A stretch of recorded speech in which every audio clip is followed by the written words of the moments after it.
Today on Florida Sportsman Project Dreamboat. The 19-foot Cuda Craft project received some very custom touches in the rigging bay at MCU. Before we can deliver it to Ron, we've got to get this thing in the rigging bay and get it all assembled and put together. FS Boating editor George Labonte joins Dreamboat owner Colin Van Kampen aboard his completely restored 25-foot Mako walk-around. Colin ultimately was able to realize his dream from his youth of owning a Mako. Happened 3 times with the 17 and now a 4th time with this 250. And a classic Boston Whaler is outfitted with a set of self-leveling trim tabs. It helps you get up on plane a lot quicker, and he had a little porpoising problem, so that was the main reason we went with some tabs on this boat. All coming up on Florida Sportsman Project Dreamboat.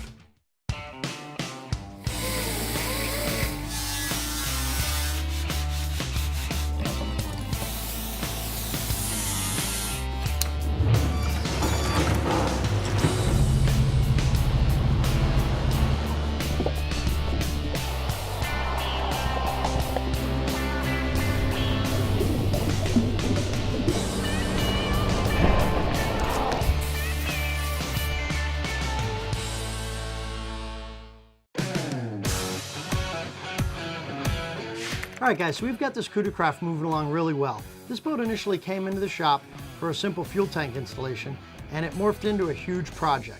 As soon as they cut the deck out of this boat, we found out that they used pour foam throughout the entire hull of the boat. They never had any limber holes around the stringer areas, so they could let the water leave the contained areas. So this boat was actually getting water into certain spots and holding it. It was never able to get out unless it evaporated. That's probably what caused the premature tank erosion, which caused the boat to come into the shop in the first place. But once Roberto got all that foam cut out, cleaned all up, we found the stringers weren't even attached to the bottom of the hull. I mean, this thing really turned into one thing after another. But the guys were able to put it all back together. Now that it's all glass, solid, put in one piece, it went into the paint shop. Mike did an incredible job. He laid down all the paint. Everything's blended together really nice. Before we could deliver it to Ron, we've got to get this thing in the rigging bay and get it all assembled and put together. Sometimes when we take boats apart, we just put the old parts back in and it's a 1, 2, 3 operation. But this customer's actually added some extras and he wanted some rod holders installed in some different places on the boat. So I had to make it clear to Austin, when you go to mount that rod holder, depending on the angle of the rod holder you have, that rod holder could end up hitting the hull. So I had to explain to him about the degrees and the angles of the rod holders and make sure that he positions them properly. He might measure in the top and the center of the gunnel, but if he ends up putting that rod holder in the wrong spot, he could end up hitting the hull. And that would be a major mistake, because then I'd have to call Mike in to fix a fiberglass and gel coat repair, and that's just going to take time away from the project, and it's going to hurt my delivery time. So I had to go over with Steve a couple specific things that Ron wanted on this rigging job for the Cuda Craft. Now that Steve has an idea, he can get on with it and get this thing wrapped up. The Cuda Craft just rolled into my rigging bay. We got to get this boat knocked out. This is for a guy down in the Keys. And so the first thing I'm going to do is I'm going to jump on getting his live wells plumbed up. He's got 2 separate live wells. Actually 2 live wells, pretty cool idea, for 2 different colors. One's a blue and one's a brown. I didn't know that made a big difference in having different colors, but then again, I'm not a professional fishing guide. I'm a professional boat builder. But anyways, I'm going to do what he wants to do. He wanted separate pickups on each one of these live wells. You want to get the correct hole size for the threaded pipe that's going through the boat, because you want a good tight fit. You don't want water coming into your boat other than going into your live well. So I'm going to get the correct size, high-speed pickup. These are designed to flow water to your live well while you're up and running without a pump. Got these all sealed up, installed. I'm going to move on installing the ball valves. Of course, you want to put some pipe dope on it when you screw them down. Well, the reason you want to use a ball valve on top of your pickup is in case your pump breaks, cracks, a hose come off, because when you're up and running, it's forcing water into the live well. And if you lose the pump and you're not aware of it, you can sink your boat. So that you can go back there and shut the water off, and you ain't going to have no water coming through that high-speed pickup anymore. Once I got them installed, now I'm going to move on to plumbing the hosing to a spray head in each live well.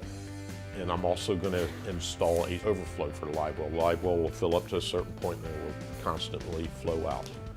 Well, usually on your overflows, you want to go a little bit bigger size. Normally, when I use a spray head that has a 3/4 inch hose, I will go with 1.5 inch overflow. I usually put the overflow a little below the spray head. As it's hitting the water, it's going to create an aerator effect. So you never want your overflow to go over your spray head. You want to keep it below it. So I got all that done. Now I am going to put he wanted the aerators in each one of these live wells too, so I'm going to install them. Real easy to install. You just got a little pump that you mount down in the boat, and you put small little hose, 1/4 inch hose that you run into the live well on a little strip down to a stone that's going to disperse the air evenly at the bottom of the live well. Well, it's great to have an aerator system because, you know, the more oxygen you have in the water for your bait fish and shrimp and stuff, the more lively they're going to be. And, you know, this, like I said, he's a guy down in the Keys, and, you know, good active live bait is better than a sluggish live bait, and it's good to have an aerator. So Steve's doing a really good job on the wiring in the back transom area of this boat. I've got to get him up to the console. There's a couple of new features I'm going to do Ron has no idea about. He's really going to love them. As soon as Steve wraps up the back, he can get up into the forward part of the boat, and we'll get this thing rolling. When we return, FS boating editor George Labonte joins Dreamboat owner Colin Van Campen aboard his 25-foot Mako in this week's One Man's Dreamboat segment. This segment brought to you by Fiberglass Coatings, the largest selection of fiberglass materials in the United States. FGCI is a leading supplier of composite materials, family-owned for over 60 years and headquartered right here in Florida. We have the materials and technical expertise to service manufacturers, repair professionals, and DIYers alike. Our gel coat color matching is a favorite of seasoned professionals and weekend warriors. Access our online store at fgci.com, call to speak with a product specialist, or visit our stores in Fort Lauderdale or St. Petersburg. FGCI is your partner on boat projects big and small. Welcome back to Florida Sportsman Project Dreamboat. Join us for this week's One Man's Dreamboat segment with Florida Sportsman boating editor George Labonte as we feature anglers who have already launched their dream. Florida Sportsman began these features 30 years ago, and the dreams just keep getting better. Today we're going to meet up with Colin Van Campen and take a look at his recently renovated vintage 250 Mako. Since I've been working with Project Dreamboat, one thing's becoming clear to me.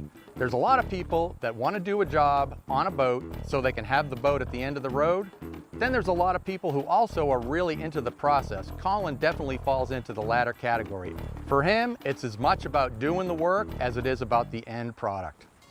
Well, basically, I started at a young age commercial fishing out of my boats, and when they'd break, we didn't have the money to fix them, to pay somebody to do it, so we had to get out and do it ourselves.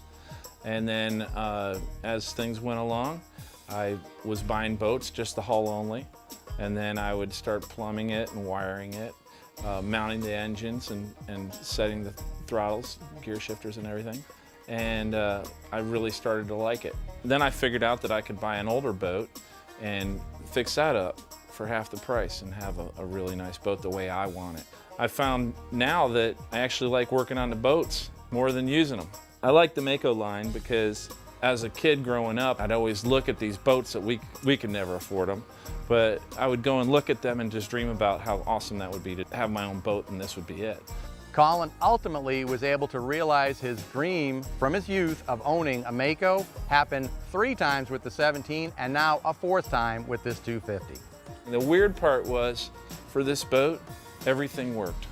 The macerator pumps worked, the freshwater pump worked, all the switches, everything worked. And I was like 30 years later almost, and everything still works on this boat. I was really thinking about just putting some motors on it and being done. And then came the whole, well, maybe I'll just start doing a few things. Now, despite the fact that everything seemed to work on this boat, Colin had to do a little bit of digging, and we know already that he likes to do a job. Once he started to pick away at some things on the boat, one thing led to another and another and another, and soon he was in the middle of a project. And then I saw my buddy over at Marine Customs, and he said, well, you know, this transom's really this is questionable. You don't want to fix this all up and put the bracket on it and have a bad transom. So then we get into the transom and we do the transom, and then it just kind of grew. The reason why I wanted to do the bracket on the back is twofold. I like the increased running space along the back, along the bottom of the hull, and then I have the motors away from the boat, which makes it a little quieter. You know, it makes it quieter. It gives me that extra space to put an extra box in, and we have a nice way to get out of the water for when we're diving and whatnot. And also that bracket's sitting over the larger trim tabs that we put in. We filled in the trim tab pockets that came with Mako. They were only 9 by 12. It's really not big enough to bring the bow down in a head seat. So we went with a 12 by 12 trim tab, Bennett trim tab that's tucked up underneath that Armstrong bracket. And it works really well. The boat didn't come with engines, which was attractive to me, because then I'm not paying for engines that I don't want anyway. I really like the look of the new Yamaha 200 4 cylinders. The weight was good. They weighed about the same as any old 2-stroke you're going to put on there. The helm layout was really helpful with Brian. I kind of just bought the electronics I thought that I would like to have, and then he put the puzzles together. It's a super clean layout. The switch panel is awesome. It's all lit up, and it's all Bocatech switches. Super easy to wire, which is good because I wired it. The old Mako bait well, being at deck level, never really flowed over right. Now, there's a lot better ways of doing things than they're tried and true. And so it's got awesome water flow. It really keeps the baits frisky. It fits perfectly with my situation. Fits nicely up underneath the top, and it works like a champ. One of the benefits of customizing a boat for your personal needs goes beyond the looks of the boat. Colin is 6 feet 7 inches tall. He was going to need a top that he could fit under without banging his head into all the time. I pretty much can't buy a boat off of anybody that's got a top that's going to clear me. I'm always hitting my head on the rod holders. This thing's 7 feet off the deck, so that way I can hike up in there and not worry about it, or hitting my head when we're running or whatever. And so that's the kind of accommodations that I do for me. Before this project, Colin owned a larger center console, a Mirage, that he also restored on his own. But at this point in his life, his kids have left home. He really needed a boat that he was going to be able to use on his own. This was going to suit him perfectly. Something like this size, it's easy to handle. Having the walk around, plenty of room to move around in the back to do what I'm doing. I'm usually fishing by myself or with another person. The way things are coming along, I'm not done with it yet. The story will continue with what I do with this thing, because that's part of the fun for me. I come away from it with a back that's all twisted up, and I'm all cut up and beat up, but I sleep good at night after that. And then I'm thinking about the next thing I'm going to do for it. And I find that once I get it all done, then I get bored with it, and then I want to do another one. When it came time to say goodbye to Colin, we left him alone to clean the boat on his own and didn't offer to help. We did, however, leave him a gift from our friends at Surehold. Even though Colin was trying to tell himself that this was probably going to be his last build, I'm not so sure I believe that.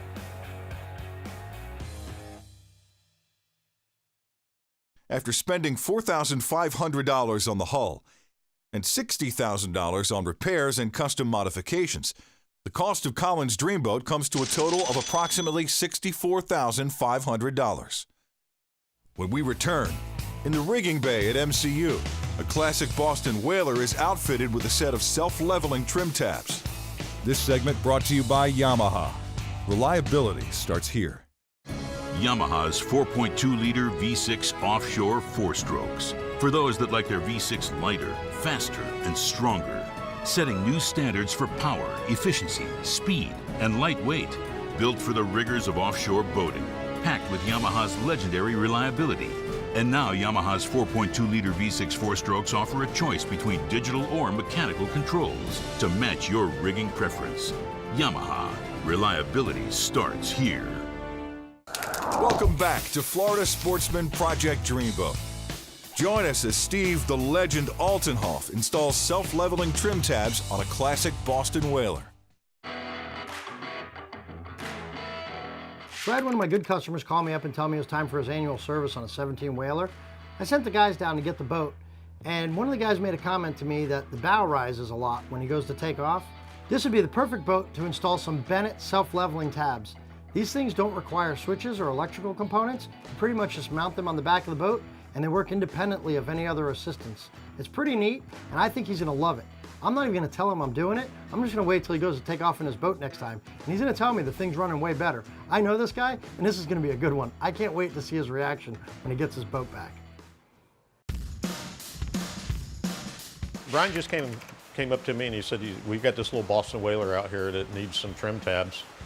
The guy didn't want to spring for electric tabs or anything like that, so Bennett supplied us with a nice set of SLT tabs, which are pretty cool. These tabs are actually spring-loaded. You know, you could probably put them on any boat, but if you've got a boat with a tiller handle and you don't have no electrical system in this boat, you know, so you don't want to have to add a battery or something like that, that's what these tabs are good for. You have no hydraulic hoses, you have no wiring that you have to run. All you have to do is do some adjustment on them once you figure out what your boat is going to do when it's in a neutral position. Take it out, run it. If you get too much bow down, then you just adjust it and try it again. So it's pretty cool that you can adjust these. The tab itself, the backing plate is your template. So you're going to put that up on the back of the boat and you're just going to move it up a 1/4 inch. You're going to mark your holes, you're going to drill them, and then you're going to bed it down with 5200. You're going to assemble the hinge on the tab. You're going to get that up there, the hinge part first on the transom of the boat. You're going to put a couple screws in it, and then now you're going to slide your tab in it. It's like a little groove hook tab type. So slide them in, run the screws down, get my straight edge, set it up to where I want the back of the tab at, mark it on the transom of the boat for the foot of the tab. Mark the holes, drill them, bed at 5200, screw them in. Then I'm going to jump over to the other side and I'm going to do the same thing. Got the other side done. Now these are spring-loaded tabs, so they come with a little pin in them. So now that I've got them mounted, I can release the pin. You got to hold up on the tab, pull the pin out, and the tab is actually going to go down to its full down position. Do that on both sides. The way these tabs work as you get going on the boat, it helps you get up on plane a lot quicker. And he had a little porpoising problem, so that was the main reason we went with some tabs on this boat. You got adjustment to it. If you got too much bow down, you can slide the actuator back on the tab or forward, depending on your adjustment. So I'm curious to see how these tabs work out. I may have to adjust them one way or other. Won't know until we get the boat out on the water and do a trial run. So Steve really flew through that installation. Those tabs are on the back of the boat. Everything's working great. I can't wait till we move forward, find out what Jeff has to say about this. He's going to be excited, and he's going to love the way this boat handles now. When we come back, the Cuda Craft project is reassembled and customized in the rigging bay at MCU. This segment brought to you by Infinity by Harman. It's all about the music. At Marine Customs Unlimited, our professionally trained staff is committed to making all your boating dreams come true while providing unmatched attention to detail and quality. Specializing in custom boat building and modifications, fiberglass and gel coat repairs, insurance claims, upholstery and canvas work, custom dash panels, Yamaha outboard sales and service, and more. Marine Customs Unlimited. You dream it, we build it. Welcome back to Florida Sportsman Project Dreamboat. Join us as the rigging crew works to customize and complete the 19-foot Cuda Craft project. So now that Steve's up at the console of this Cuda Craft, it's time to button things up. There's not a lot going on up here. I've added a couple of custom touch things that Ron wasn't expecting, and I'm sure he'll appreciate when he sees them. But for the most part, it's the wiring and the attention to the quality that we're putting into this boat. Ron's a professional charter captain, and he's going to depend and rely on things like navigation lights and pumps to always be working. So we're using a quality Pacer tinned copper wire. This stuff's the best. It's the top of the line. Once he's done with that, we can move on, get this boat in the water, and sea trial. All right, I got the live well situation all taken care of. Now I need to jump up in the boat and get his console buttoned up. So the first thing I'm going to do on this console, I'm going to reinstall his control box, his key switch, and the gauges that he have. Usually like doing all my engine stuff first. That way it gives me a path for my wiring to run with. So get all that done. You got to double check your barnacle control box and make sure you got it hooked up correctly. You don't want the throttle on the shift side, and you don't want the shift side on the throttle side, which is real easy to determine. Just pop the counting off the engine, move the cable back and forth, figure out which one's which. reinstalled all this stuff, and now I'm ready to move on to his little bit of wiring that he has in there for his switches, 3 switches. He didn't want his switches exposed on the console, so he wanted them down inside, no big deal. They have light, bilge pump, and accessory switch, you know, that's just simple as it can get. Well, with some of the existing wiring he had in there, it was non-tinted, it was copper wire, so I'm going to delete all that stuff. Just my best friend is a pair of wire cutters. Consoles hate me when they see me coming with wire cutters. But so I'm going to get all the old stuff out, and I'm going to install some good quality Pacer marine wire, which is built and designed just for the marine industry. You know, it's tinted so that it won't leach corrosion down the wiring if you do get a little nick in it, which is really important when you come to the marine side of wiring. I like to make it look professionally done, nice and clean, routed correctly, and you know, I take pride in my work. That's why I take the extra time to do that. You know, this guy's going to look in there and he's going to go, "Oh wow," you know, compared to what it used to be. And we're going to get this boat down to the guy down in the Keys so he can get out there and start making money again. So while Steve wrapped up that Pacer wire job in the console, I had to go grab Vic out of the upholstery shop. Ron's clients are going to want a nice, comfortable seat up in front of that console that we customized for him, and I need to get Vic to build me something really plush and comfy to match his existing helm chair. Now that these guys got this boat all put together, it's time for a sea trial. I'm delivering this boat all the way to Alamorada in the Keys, and I don't want any mishaps or problems. Outside of that, I love to run these boats anyway. When we're done doing work, especially structural work, I like taking the boat out, giving it a good pounding, making sure nothing's going to rear its ugly head. I don't want to see any mistakes or mishaps come up with the client finding them first. I love the sea trials at the end. They're great, especially after we finish the boat, and they run perfect. So just as I expected, running this Cuda Craft, after reattaching those stringers and putting everything together the right way, this boat rode incredibly. It was super stout and solid. It was a great ride. I couldn't imagine what this boat rode like before. This thing must have been all over the place. I took it through its trials, turning the wheels sharp from side to side, trimming the engine up and down, trying everything I could to make something happen wrong. Everything worked great. I noticed though, there was a leak in the bilge. Sometimes when you build these boats and you put all new hoses on the pumps, you don't get the hose clamps quite tight enough. So I'm gonna have to get this boat back to the shop, get Steve to tighten a couple of hose clamps. Other than that, I'm totally stoked about this boat, and I can't wait to get it down to the Keys and deliver it to Ron. I'm really impressed with the ride and the quality of the boat overall, and Ron's little ideas, they're actually pretty cool. It's neat having those switches in the back transom of the boat, and it's really clean on the dash, not having a whole bunch of stuff. I like the idea of a simple boat. This thing's gonna be great. Ron's gonna love it. Next week on Florida Sportsman Project Dreamboat. The 31-foot Contender project is given its final touches and splashed for an offshore test run. A custom bracket is installed on a classic 25-foot Mako. And a 34-foot Venture gets an updated look and feel with brand new power on the transom. The filming of Florida Sportsman Project Dreamboat has been shot on location at Marine Customs Unlimited. You dream it, we build it.